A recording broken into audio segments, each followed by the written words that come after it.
দেবলীনার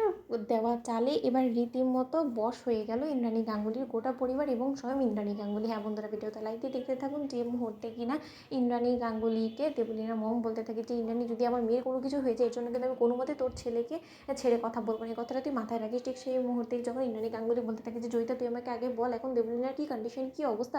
দেবলীনা, ঠিক সেই মুহূর্তে যখন ডক্টর বেরিয়ে এসে সেখান থেকে এবং ডক্টরকে যখন দেবলীনার মম ইশারা করে বলতে থাকে যে এখন থেকে আপনাকে নাটকটা শুরু করে দিতে হবে, যেরকমটা শিখিয়েছি সেরকমটা মনে আছে তো। ঠিক সেই মুহূর্তে ডক্টর বলতে থাকছে ম্যাডাম একদম আপনি টেনশন করবেন না, সেরকমটাই আমি করবো যেরকমটা আপনি আমাকে শিখিয়ে দিয়েছেন। ঠিক সেই সময় ইন্দ্রাণী গাঙ্গুলি যখন ডক্টরের কাছে ছুটে গিয়ে বলতে থাকে যে ডক্টর কী বুঝলেন, কেমন আছে দেবলীনা। ঠিক সেই মুহূর্তে ডক্টর বলতে থাকে যে দেখুন এখনও পর্যন্ত কোনো কিছু বলা যাচ্ছে না, সে এখন যথেষ্ট পরিমাণে ডিপ্রেশনে আছে এবং ওনার এই ডিপ্রেশনের ঘোরটা কাটা মাত্রই যখন উনি জেগে উঠবে তারপরে যে ওনাকে সামলাতে আমাদেরকে যথেষ্ট পরিমাণে বেগ পেতে হবে সেটা আমি এখনই বুঝতে পারছি, কারণ ওনার যথেষ্ট পরিমাণে ক্রিটিক্যাল কন্ডিশন এবং উনি যে শকটা পেয়েছে সেটা হয়তো বা উনি সহ্য করতে পারছেন না এবং উনি বারবার করে এর জন্য সেন্স হারিয়ে ফেলছে। উনি যখনই সেন্সে ফিরছে তখনই উনি উত্তেজিত হয়ে উঠছে এবং ওনার উত্তেজনাটাই আমাদের জন্য রীতিমতো ট্রিটমেন্ট করতে কষ্টদায়ক হয়ে উঠছে। এই কথা বলা মাত্র যখন ইন্দ্রাণী গাঙ্গুলি বলতে থাকে যে হারে নাজারি বেচারি মেয়েটা কতটা কষ্ট পেয়েছে আর ওর হাতে সেই ক্ষতটা ঠিক হয়ে যাবে তো। ডক্টর ঠিক সেই মুহূর্তে যখন ডক্টর বলতে থাকে যে দেখুন ওনার হাতে যে ক্ষতটা আছে সেটা হয়তো বা শুকিয়ে যাবে, কিন্তু উনি মনে যে আঘাতটা পেয়েছে সেটা শুকোতে অনেকটাই সময় লেগে যাবে এবং এইটা যাতে খুব শীঘ্রই রিকভার করে তার জন্য আপনাদেরকে অবশ্যই ওকে একটু সহযোগিতা করতে হবে এর থেকে মুক্তি পাওয়ার জন্য। অন্যদিকে যখন ইন্দ্রাণী গাঙ্গুলি বলতে থাকে যে ডক্টর আমি কি একবার গিয়ে ওকে দেখে আসতে পারি, ঠিক সেই মুহূর্তে যখন ডক্টর বলতে থাকে যে হ্যাঁ হ্যাঁ চাইলে আপনি ওর সঙ্গে একবার দেখা করে আসতেই পারেন, কিন্তু খেয়াল রাখবেন যাতে উনি কোনোভাবে যাতে উত্তেজিত না হয়ে পড়ে। অন্যদিকে যখন দেবলীনার মম বলতে থাকে যে বেবি এবার তোমার পালা। অন্যদিকে যখন দেবলীনার কাছে যায় ইন্দ্রাণী গাঙ্গুলি, ঠিক সেই মুহূর্তে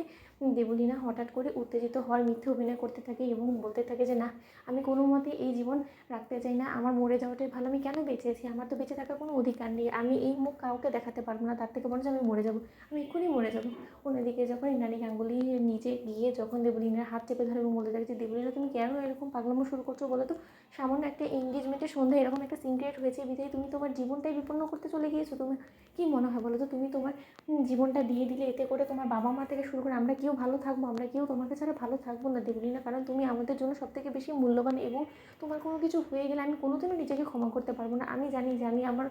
ছেলেকে ঠিক মতো মানুষ করতে পারিনি, ওকে ভালো শিক্ষা দিতে পারিনি এবং ও একটা অপদার্থ, কিন্তু ওর মতো একটা অপদার্থর জন্য তুমি এরকম করে নিজের জীবনটাকে চিরকালের জন্য শেষ করে দিবে এবং তাও আবার তুমি এসব ঘটনা ঘটানোর আগে একবারও তোমার আন্টির কথা ভাবলে না, তোমার আন্টি কতটা এসব কিছু জানতে পারলে কষ্ট পাবে। অন্যদিকে দেবলীনা বলে থাকে যে আন্টি তুমি আমাকে ক্ষমা করে দাও, কিন্তু তোমার এই কথাটা আমি রাখতে পারবো না এবং তুমি আমাকে মরে যেতে দাও, কারণ মরে যাওয়াটা একমাত্র